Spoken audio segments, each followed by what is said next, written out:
Warning, this video may contain content that may not be suitable for children or anyone else that is easily offended. Strong language, graphic content, nudity, bad jokes, and a possible idiot, aka myself, may be featured in the following clip. Viewer discretion is advised. Channel is not responsible for any damages that you receive watching this video.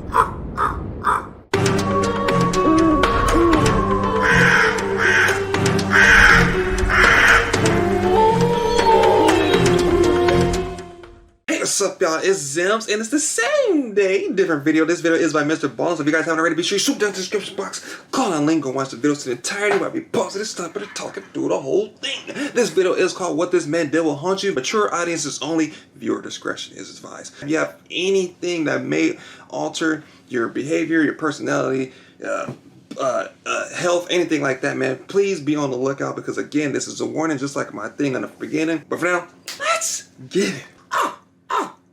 Today's story is brutal. If you get to the end, it's the kind of story that's going to leave a mark on you. So viewer discretion is advised. See? But before we get into today's stories, if you're a fan of the strange, dark, and mysterious delivered in story format, then you come to the right channel, because that's all we do. We upload 3 or 4 times every week. So if that's of interest to you, please tell the like button to go ahead and just stay in the store, pay for the groceries. You're just going to go outside, get the car, and pull it around. But instead, just get in your car and leave. Also, please subscribe to our channel and turn on all notifications so you don't miss any of our weekly uploads. Let's get into today's. You're not ready for the ball and dance. Let's go. If you're not hitting that like button, you're not hyped up. Where you at? Girls trip. On the far west side of Ohio lies a small town called Wilshire. In 1989, there were less than 600 people that called this place their home, and virtually all of them were middle-class Americans. Most of them were farmers or factory workers, or they worked in one of the very few small businesses in town. While Wilshire was certainly not the most exciting place to live, it did have a reputation for being a nice place to raise a family. It was a tight community of people that looked out for one another. One family that was part of the Wilshire community in 1989 was the Rogers family. They consisted of the parents, Hal and Joan. Joan went by Joe, and they were both 36 years old. He looks suspicious. And they had 2 daughters, Michelle, who was 17, and Christy, who was 14. Hal and Joe had met in high school. Joe was very outgoing and popular, and Hal was reserved and quiet. But despite their extreme differences, they actually complemented each other very nicely, and they seemed to bring out the best in the other. By their senior year, Joe had become pregnant with Michelle, and so after graduation, the teen couple got married and they moved into a dairy farm to start their life together. And a few years after that, Christy was born and their family was complete. Over the years, Hal and Joe worked extremely hard on their farm, but it just wasn't enough to pay the bills. So to make ends meet, Joe had to get a second job working nights at a factory where she drove a forklift and worked the assembly line. While life was certainly not very easy for the Rogers family, they always found a way to stay positive and upbeat. The girls were very popular in school and made friends easily, and when they were home, they were always goofing around with the farm animals that they loved. Bruh, being popular is tough, bro. People think being popular is like eat, bro. You gotta stay fit, bro.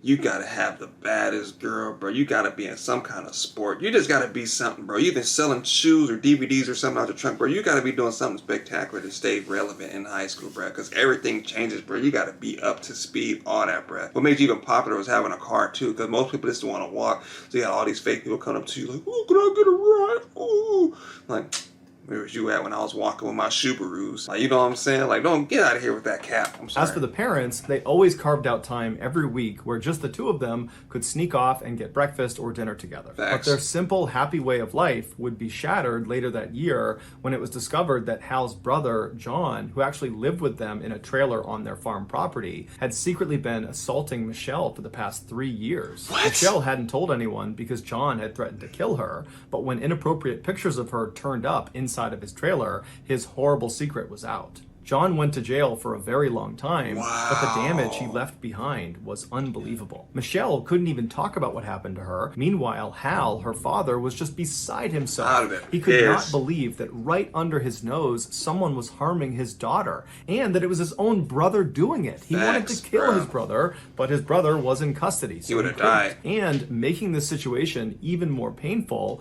Hal and John's mother wound up siding with John. She believed Michelle was lying, and it set John up. And she began saying this publicly, and it spread all throughout town. Wow. It was just an absolute tragedy through and through, and Hal and Joe had no idea how they were going to recover from it. That's when the idea of a vacation came up. Take the kids away from this farm, away from this drama, let them be kids again, let them be stress-free, even for a couple of days. Yeah, It will do them an enormous amount of good. Facts. And so Hal decided he would actually stay back at the farm, and just Joe and the girls would go. It would be a girls' trip. When Joe told her daughters, they were ecstatic. They had never been on a vacation before, and in fact, neither had Joe. Joe told the girls that they needed to plan out this trip, pick the place they wanted to go, plan out the itinerary, but keep in mind, they had to drive wherever this vacation was going to be, and their budget was going to be fairly tight. And that kind of sucks too, because nowadays, I get it, sexual assault is happening more often now. And it's kind of get crazy, but at the same time, you also have those people that lie on other people, that they lie on the people that they can't have, and it ends up ruining people's career. You see it all the time in sports.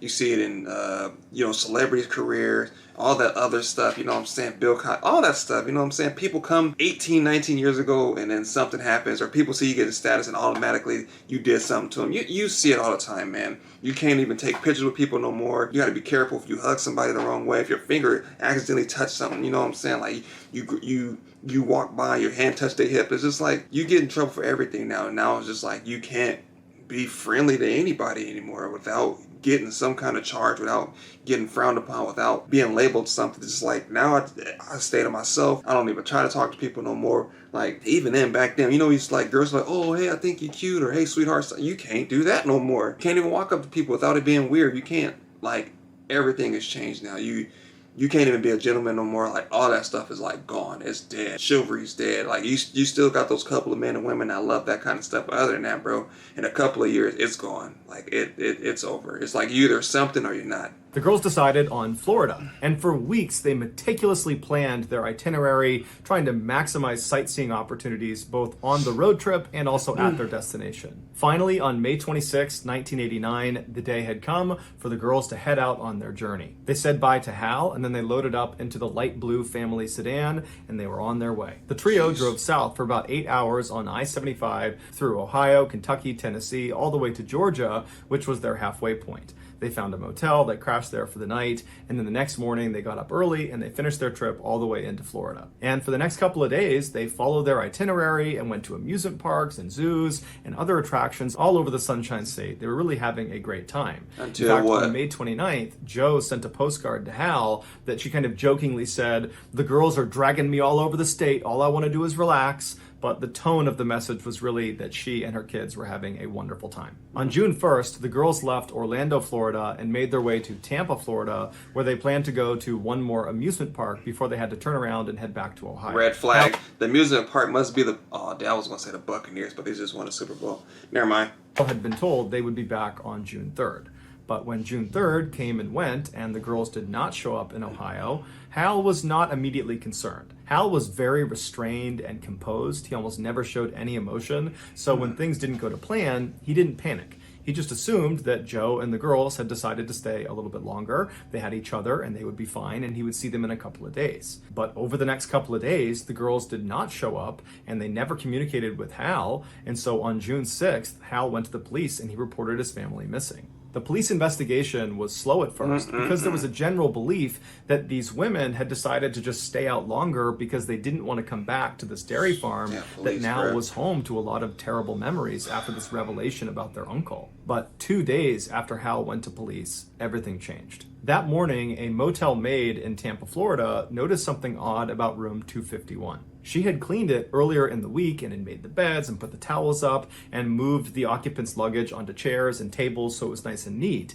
And now she was coming back to clean it about a week later, and the room still looked exactly the way it did when she had cleaned it. The beds were still made, the towels hadn't been touched, and the luggage was positioned around the room just as she had set it up. So she tells her manager, who thought it was strange enough that he called the police and told them about it. The police in Tampa went out to this motel and they discovered that room 251 was registered to missing people, Joan Rogers and her 2 daughters, Michelle and Christy. The motel manager told police that the trio had checked in on June 1st, but after that, no one had seen them. The police searched their room and they found their camera, and the final 2 pictures that had been taken were taken inside this motel room. One was of Michelle crouching down, rummaging through her suitcase, looking like she's getting ready to go out somewhere. Yeah, and like the a other beach. was taken from inside their room, looking out over their balcony out towards Tampa Bay as the sun was beginning to set. The rest of the search of the room did not turn up any significant evidence. All they knew was the women were not there. And so using the motel as a center point, they began searching the area,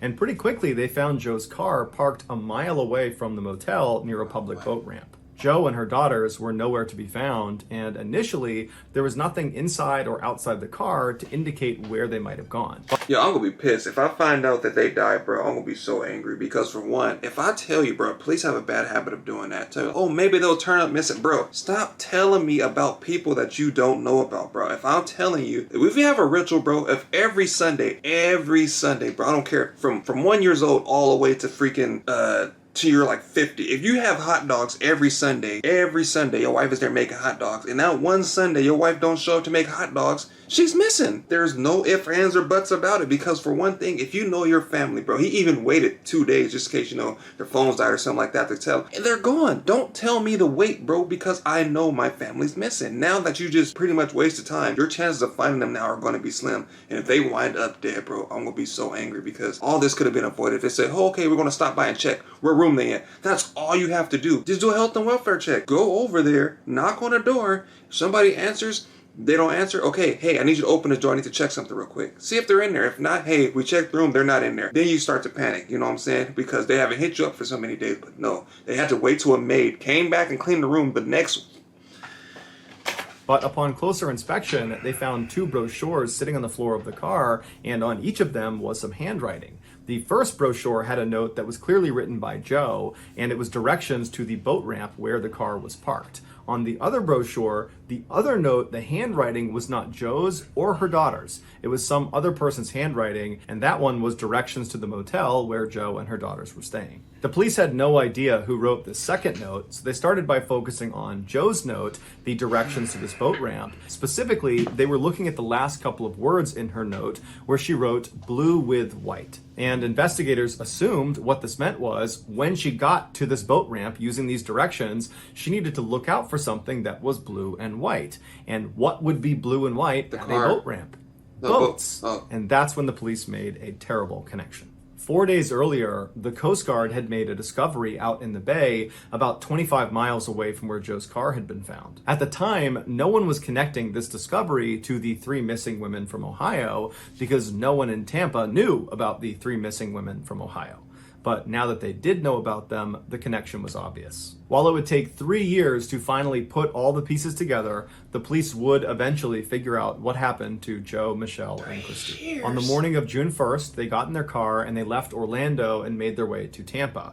When they got to Tampa, they couldn't find their motel. So Joe pulled over on the side of the road and she got out her brochure that had a map of the area. And as she's studying her map, trying to figure out where she is, a man approaches the car. He was white, he was in his 30s, he was average height, average build, he had blonde hair and a mustache, and was just overall kind of unremarkable and unthreatening. And so he went up to the driver's side window, and Joe rolled her window down, and he said to her, are you guys lost? I see your Ohio license plates and you're pulled over here. I'm from the area. Can I point you in the right direction? And Joe would say, actually, yeah, we're lost. We can't find our motel. Do you know where this motel is? And this guy would say, oh yeah, I know where that is. Here, give me that brochure and I'll write the directions down for you. So Joe hands the brochure up to him and a pen, and he writes down directions to the motel they're staying in. And then after he gives it back to her, Joe thanks him and he says, hey, would you guys want to come out on my boat tonight and watch the sunset out on the water? It's beautiful. So no and fingerprints. Joe and her daughters thought, you know what? This guy's friendly. He's helpful. He seems pretty nice. Sure, we'd love to go with you. And so this guy says, great, I can't wait to see you.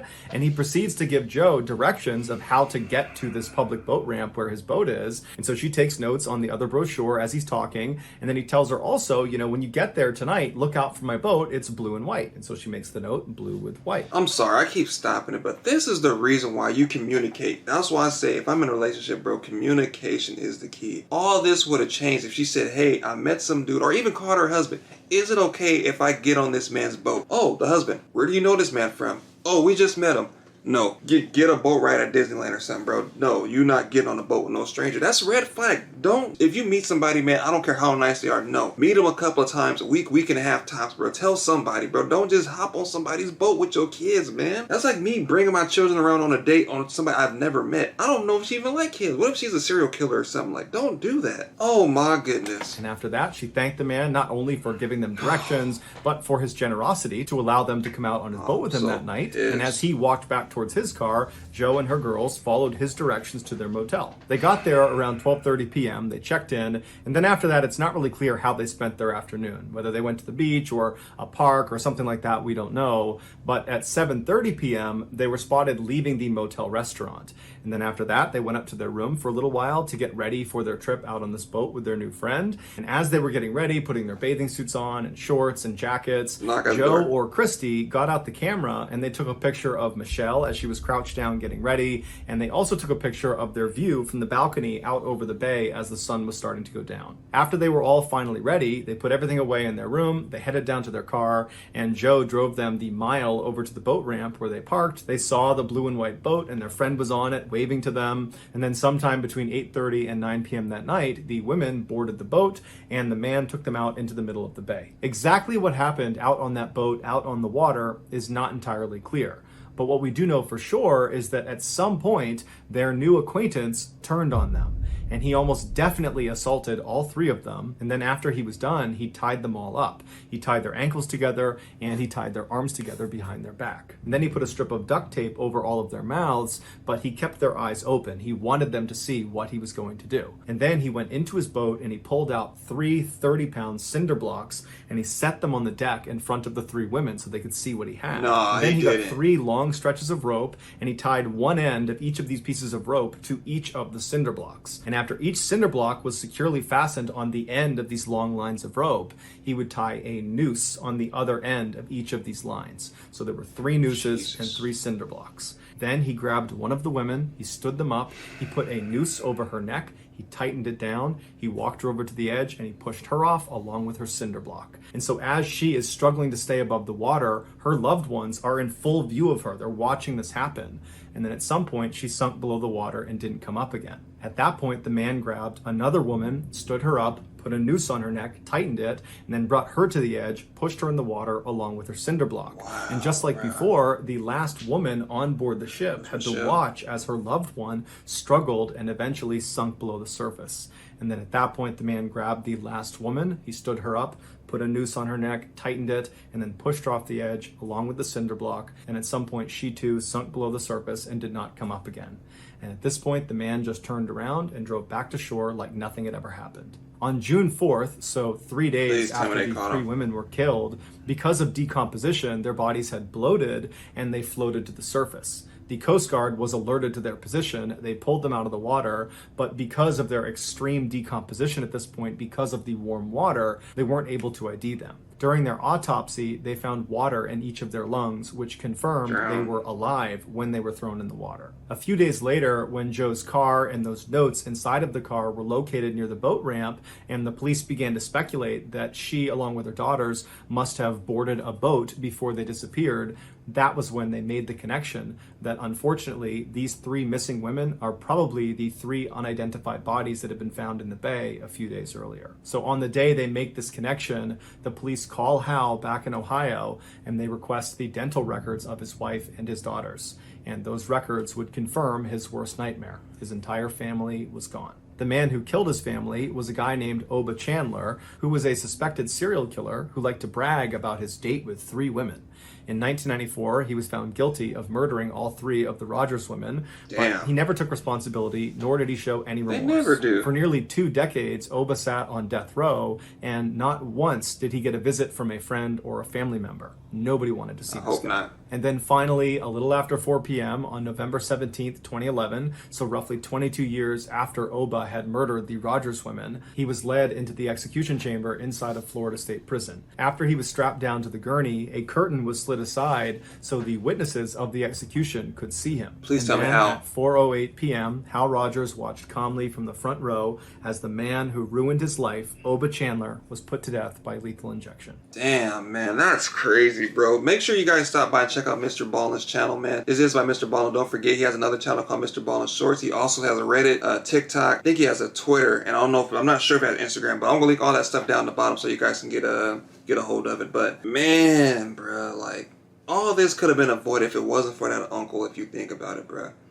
Like, if that uncle didn't even do that stuff to Michelle, bro, they would have just lived a regular life, bro. Just stop bothering people. Stop being pedophile, like, cinder blocks. And the fact that he watched them drown, bro. He assaulted and then killed them for no reason. Like, just to do it, bro. Like, that's crazy. That's why you just can't hop in everything. People smile. I can smile all day, bro. I can be smiling right now and be a serial killer. Y'all wouldn't even know it. The demeanor, people can change their demeanors, and they do it so well that it's crazy. And I wish they would have given me more background story on him, but I'm pretty sure he had a troubled history with women. It's usually like that. They usually try to overpower women or get a hold of women because they have some kind of troubled past or dealing with women, or women did something to him. Like, it never fails, bro. You can just look at him and tell that he wasn't getting no booty, no nothing, bro. He was desperate. That's unfortunate, man. Like, it sucks to see Howell's face, man, because, like, even though he's dying, like, it's not going to do anything for him because killing him is not going to bring his family back. But, I mean, at least, you know, it gives him some kind of peace of mind to let him know that that person no longer be hurting anybody else. And the fact that you have to wait 3 years, man. 3 years to find out what happened to him. He probably still was holding on to, like, oh, maybe they didn't,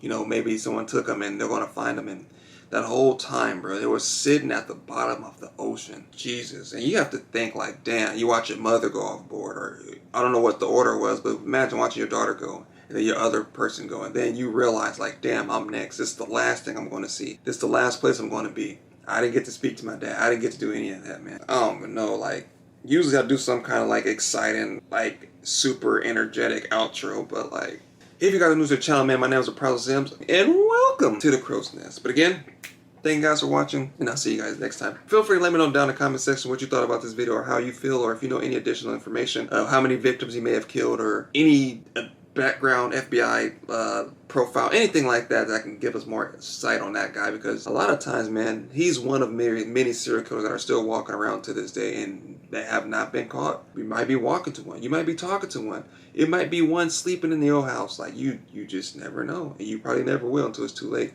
Because looking at that dude, it didn't even look like he would do something like that, although he was old and, like, chunky looking. But then again, that's a couple of years later. But he didn't look like he would do something like that. He looked like somebody's uncle, you know what I'm saying, grandpa. But damn, rest in peace. And get some rest in peace in the chat for Howell's family. But again, thank you guys for watching, and I'll see you guys next time.